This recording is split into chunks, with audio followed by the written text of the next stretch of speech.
Comics. The Incredible Hulk debuted in May 1962, becoming one of the most recognizable and influential comic book characters ever. The Hulk has had countless titles and appearances throughout Marvel Comics, and still holds his own. Shows.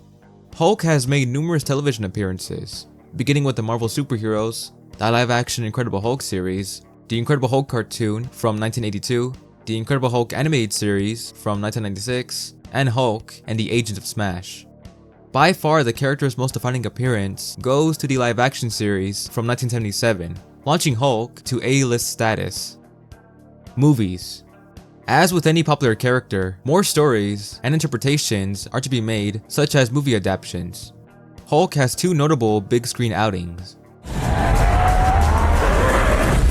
It'll be interesting to see how audiences react because anticipation was so high for that movie the last time around. Ang Lee directed the movie and Eric Bana starred in it. It opened huge. I think it was like $60 million and then it fell like 60% the next weekend, which was a huge drop. Marvel and the studio kept thinking, are we willing to just throw this away? It's like maybe that film didn't perform the way we thought it would.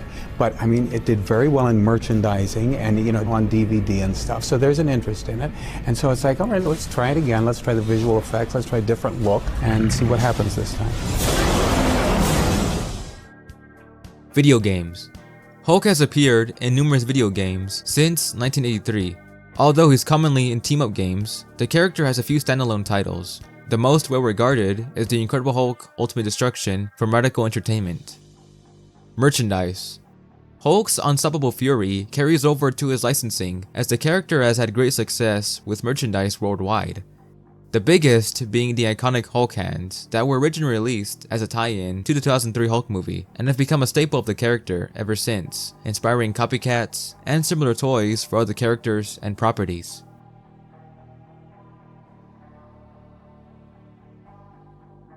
Gray to green.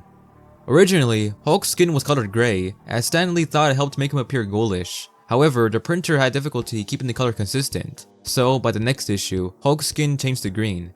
Years later, Grey Hulk would return to the Hulk mythos. Night Cycle. Throughout his early appearances, Hulk's transformation only occurred at night, and he wouldn't reform back into Banner until the following day. This didn't last long, as the transformations would arise from other factors, such as Banner developing a machine that would grant him control of the transformations. Jekyll and Hyde plus Frankenstein. Funny thing, I wanted to get a comeback. I always liked Jekyll and Hyde, and I always liked the Frankenstein movie, the old one with Karloff. And in the Frankenstein movie, I always felt the monster is really the good guy. He didn't want to hurt anybody. All those idiots with torches were always chasing him up and down the hills. So I thought it would be fun to get a monster who was really a good guy. But nobody knew that. And to take a leaf from the Jekyll and Hyde thing, where he could change from a normal person into the monster. And I did the Hulk. David Banner. In the Incredible Hulk TV series, Bruce's name was changed from Robert Bruce Banner to David Bruce Banner. There have been multiple explanations for why this is the case. 1. Creator Kenneth Johnson wasn't a fan of comic books and alliterative names given to their characters. 2. Executives were homophobic and thought the name Bruce sounded gay. 3. They simply forgot what his name was. The first two reasons are easy to find with a quick search, but the last I discovered in the Incredible Hulk Annual from the UK in 1979. To this day, it isn't known which statement is true. MCU canon. It's often been questioned if the Incredible Hulk is a part of the MCU due to how much it seems to be ignored by the larger MCU and the recasting of Bruce Banner. However, it has always been considered canon and steadily referenced throughout various MCU projects. More recently, the film and Hulk's cast have been returning with new characters.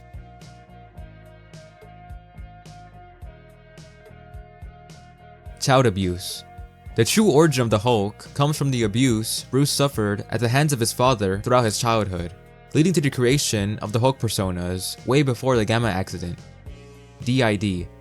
Dissociative identity disorder is a condition of having two or more separate personalities, usually caused by childhood trauma. Bruce Banner suffers from this disorder, explaining why different Hulks exist within his psyche. Personas. Several Hulks have made themselves known throughout the years. The most popular is Savage Hulk, the traditional green-skinned giant with a child's mind. Grey Hulk, also known as Joe Fixit, is a rough, cunning version who is much more intelligent and morally ambiguous. Merged Hulk, commonly referred to as Professor Hulk, is the perfect version of the Hulk, who has the intelligence of Banner, the strength of Savage Hulk, and the sharpness of Grey Hulk. Many other personas have been brought to light throughout the years, and will likely continue to do so for as long as Hulk continues. Non-Banner Hulks. Multiple Hulks don't only exist within Banner, but all around him. Examples include She-Hulk, A-Bomb, Flux, Amadeus Cho, Scar, and Red Hulk. Villains.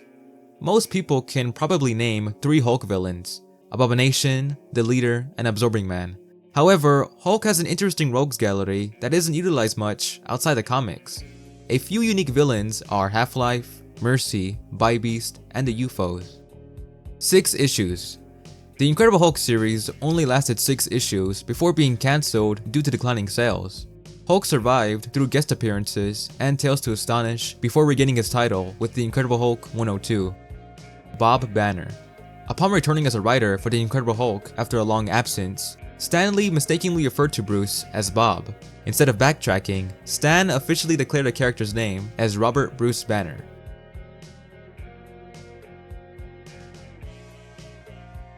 Norton for 2003. Edward Norton was originally approached for the role of Bruce Banner in the 2003 Hulk movie, but declined as he wasn't a fan of the script. Ruffalo for 2008. Mark Ruffalo was Louis Leterrier's first choice for the role of Bruce Banner in the Incredible Hulk movie. Universal opted for Norton as he was a bigger name. She-Hulk origin. She-Hulk came about from the Incredible Hulk TV series as Kenneth Johnson thought of the idea of introducing a female Hulk. Marvel caught wind of this and created the Savage She-Hulk to secure the rights just in case a female Hulk appeared. Secret powers. Hulk has extra abilities that may surprise those not well versed with the character. He can survive underwater and outer space, has a sixth sense for ghosts, and a resistance to telepathy. The original Red Hulks. Kenneth Johnson originally wanted to change the Hulk's skin color to red, as it was the color of rage, and a human color. Hulk parodies and ripoffs from the era opted for this approach, technically creating Red Hulk's first debut before his official appearance. Villain colors. Heroes in the Marvel Universe are commonly associated with primary colors like red, blue, and yellow, whereas villains often appear in secondary colors like green and purple. Despite being known as a hero, Hulk is colored as a villain due to the gray area the character sits on. Of course, we the audience know Hulk means no harm, but characters in the Marvel Universe beg to differ, leading to this uncertain view. Stan Lee's cameo. Stan Lee's first cameo was in the trial of the Incredible Hulk, where he played a juror during David's courtroom nightmare.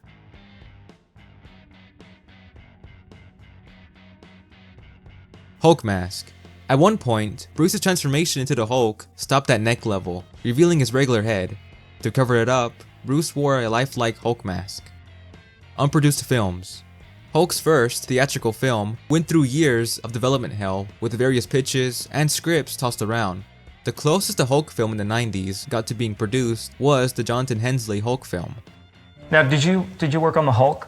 Yeah, the Hulk is a tough one to describe because it was a tough part of my career.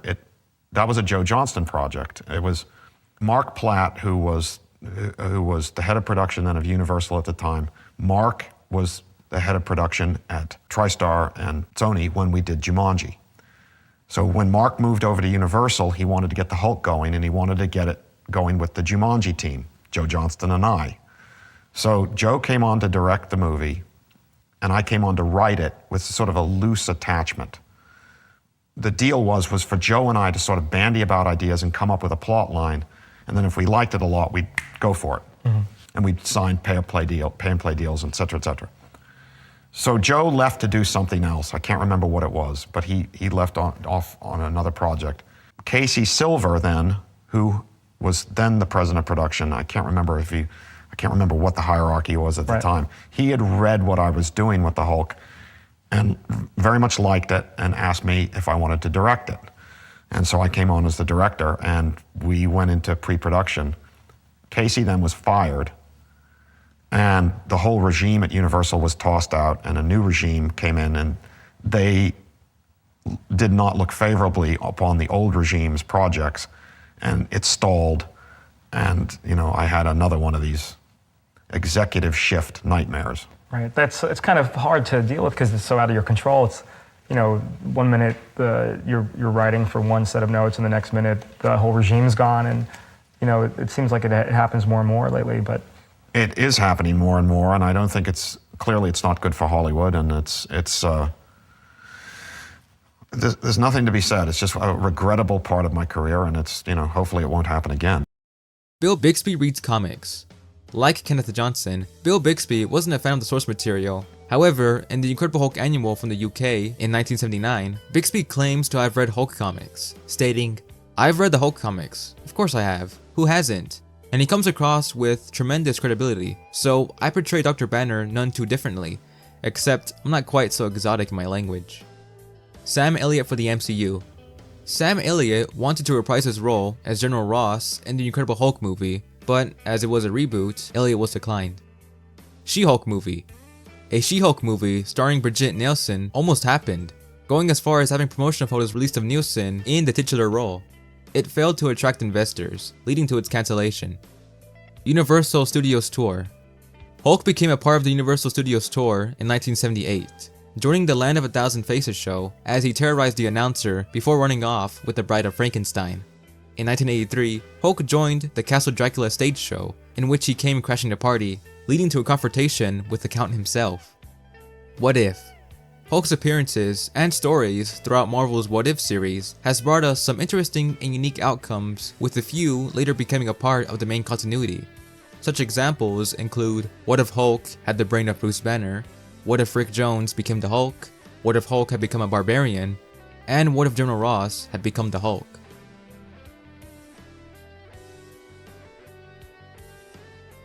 Jack Kirby's cameo. 9 years before Stan Lee's first cameo, Jack Kirby already had him beat with his appearance in Season 2, Episode 19 of the Incredible Hulk TV series, No Escape. Kirby is seen at the end of the episode as a sketch artist. Thor and Daredevil pilots. The Incredible Hulk Returns and The Trial of the Incredible Hulk were backdoor pilots to a Thor and Daredevil TV series that never came to fruition. It was always the talk that this was really a pilot for a series, and that was actually negotiated when I got the role. So there was always that sort of understanding. And then of course, you know, we go into the writer's strike, and you know, it could have all boiled down to they just weren't interested. But I think we went up against a couple of things that really hurt us, one of which was the writer's strike. And I hear from my agent, he goes, "We have a problem." I go, "What do you mean?" He goes, "Well, they bought your contract for the Daredevil because they're coming out with the Flash and they don't want the competition. So NBC sold your contract. I don't know what they paid or whatever, but they didn't want any competition. They wanted to have the only superhero show. So Flash got it and Daredevil got buried." There were also talks of introducing Iron Man and She-Hulk in later TV movies that never happened. Revenge of the Hulk. A fourth Incredible Hulk TV movie was shelved after poor ratings from the death of the Incredible Hulk. As soon as I wrote the death, I wrote an outline for bringing him back again. Well, Bill's idea was we were to come back called The Revenge of the Hulk, where they find Bixby at the time he died, and the death of the Hulk, they find one blood cell, they bring him back to life. And the next episode, I would have Bixby, David Banner's mind inside the Hulk. Orange Hulk. Artist and colorist Stan Goldberg was against making the Hulk gray in his debut, as he was aware of the problems that come from it. He mentioned that if the thing hadn't been orange, it would have been the perfect color for the Hulk. Solomon Grundy. A misconception that occasionally surfaces among comic book fans is that Hulk is a copy of Solomon Grundy from DC Comics. This isn't true. While Solomon Grundy debuted before Hulk, the characters share no similarities aside from being man monsters. Ironically, modern depictions of Grundy have tweaked the character to resemble the Hulk. Film rights. Universal acquired the Hulk's film rights in the early 1990s.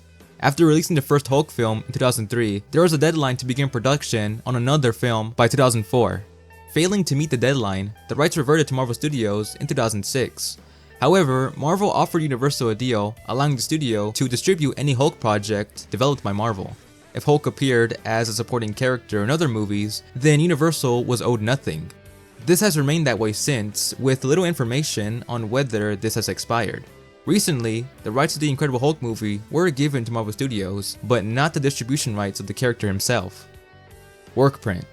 2 weeks before the release of Ang Lee's Hulk, a workprint leaked online that featured unfinished visual effects and an incomplete score. Universal blamed this workprint for the film's box office misfire.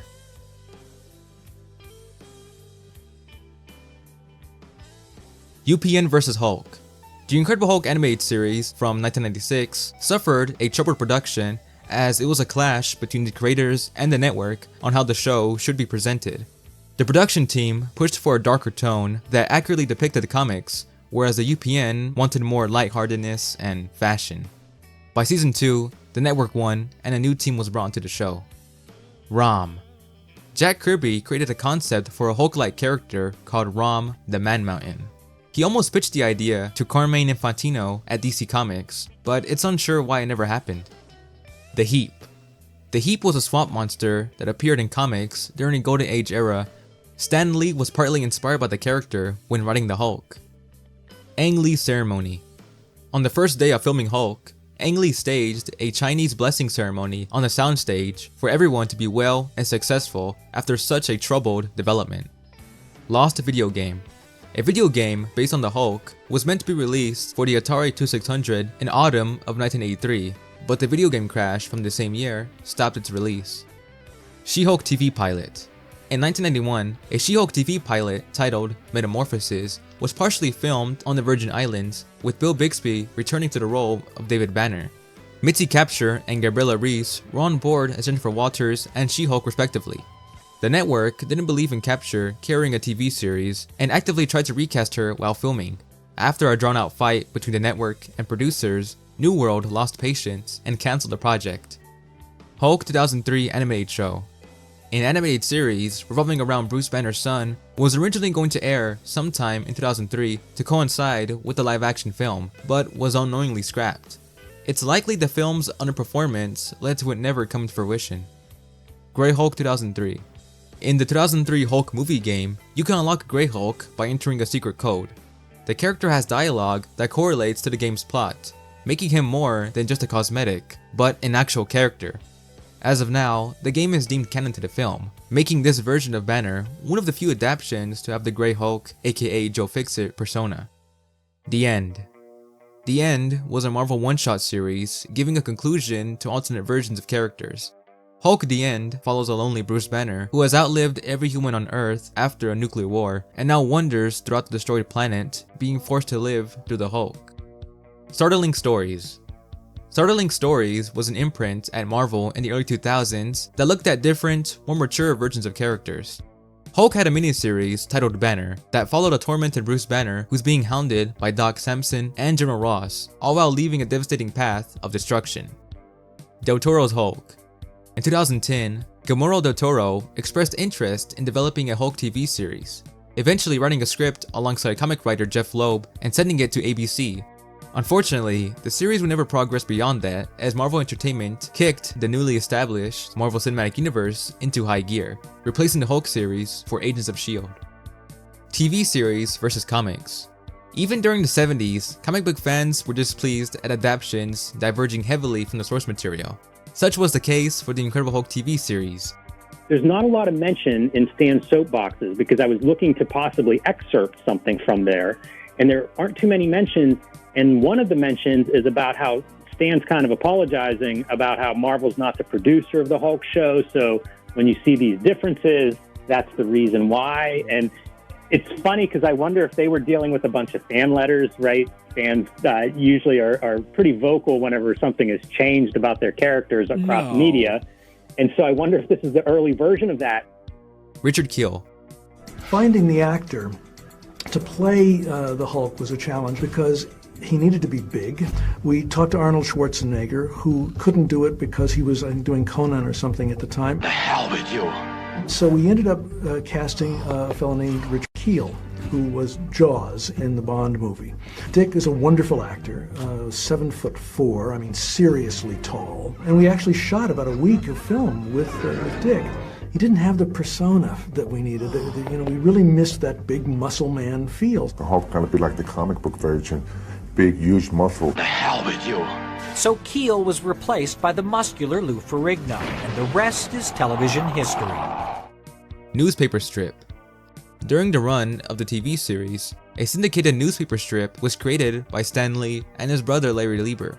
It was closely modeled after the TV series, with Bruce being called David and featuring Jack McGee. Coaster. The original Incredible Hulk coaster featured an animated pre-show that guests could watch while being cued. It hasn't been seen by the public since the coaster's revision in 2015. It's unknown where the animation was produced and if it would ever be released online. Constellation. On October 17, 2015, NASA's Fermi Gamma Ray Space Telescope detected 21 new constellations constructed from the gamma ray sky. One of them was unofficially named after the Hulk.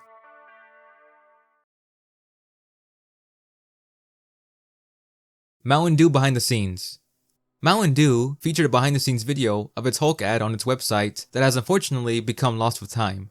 It's highly unlikely the footage exists elsewhere. Hulk leaves children to die.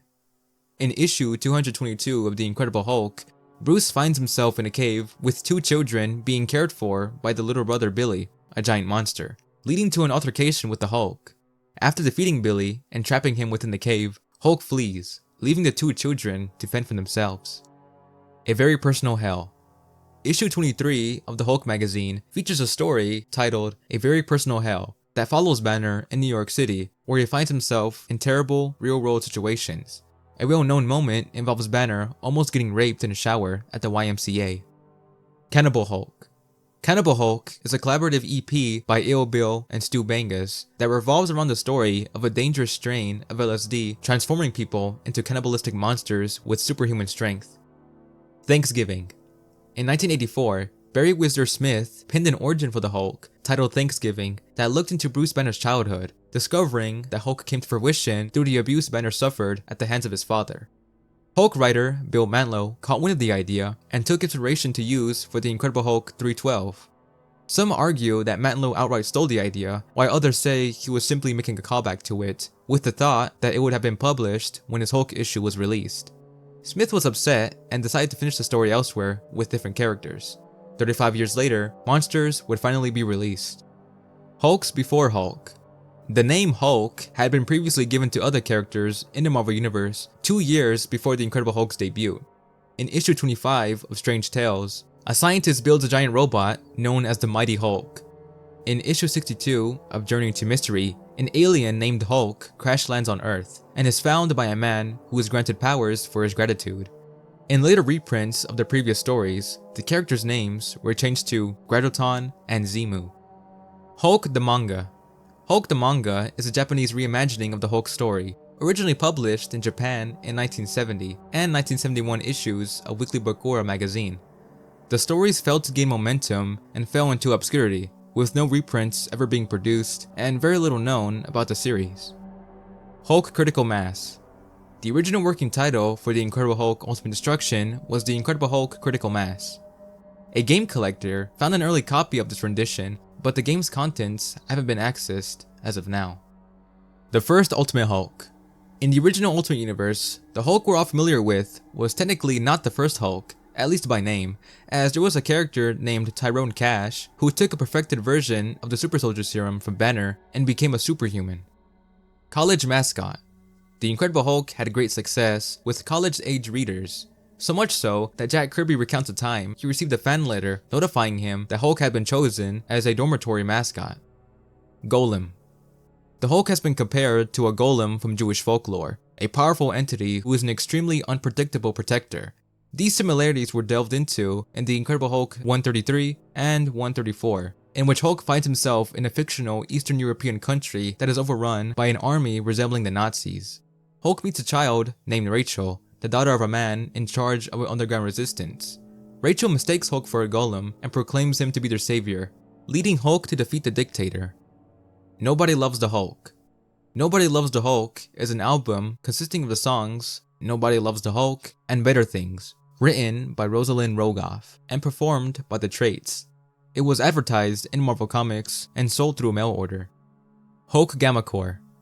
Hulk Gamma Corps is an animated series that originally served to be a follow-up to the Incredible Hulk movie, before being reworked into Avengers Earth's Mightiest Heroes, as the producers thought it'd be better to expand beyond the Hulk's mythos and into the Marvel Universe. Anger. The cause of Banner's transformations into the Hulk was never consistent in his earliest outings. Sometimes he transformed by blasting himself with radiation, taking a gamma capsule, or randomly becoming the Hulk. In Tales to Astonish 59, Banner transforms into the Hulk when his blood pressure spikes.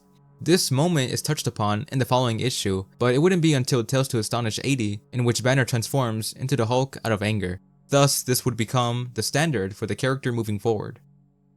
Hulk, the animated series, Burger King toys. Concept art for Burger King toys, inspired by the 90s Hulk animated series, has been floating around sites like eBay.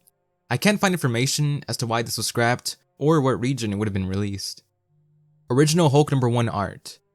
Unfortunately, original comic art wasn't exactly anything else beyond an afterthought for most in the comic industry years ago. So often, they'd be thrown away or cut up and reused elsewhere. Such was the case for Jack Kirby's original artwork for the Incredible Hulk #1, which was reused for an advertisement promoting Hulk's appearance in Tales to Astonish. Hulk doll. On July 2nd, 2003, 6-year-old Leah Lowland won a Hulk doll from a fair on Brigton Pier. She noticed a strange lump near the doll's crotch, and upon peeling off its purple shorts, she discovered it had a 2-inch penis. An even more Incredible Hulk. Special effects artist Steve Johnson was hired to work on the cancelled Incredible Hulk movie from 1997. Although the film never finished, plenty of work had already been done bringing the film's characters to life. Johnson had intended to release a complete behind-the-scenes look at his company's work on the film, but nothing ever came of it. For now, snippets of footage and photos are available of the ill-fated project.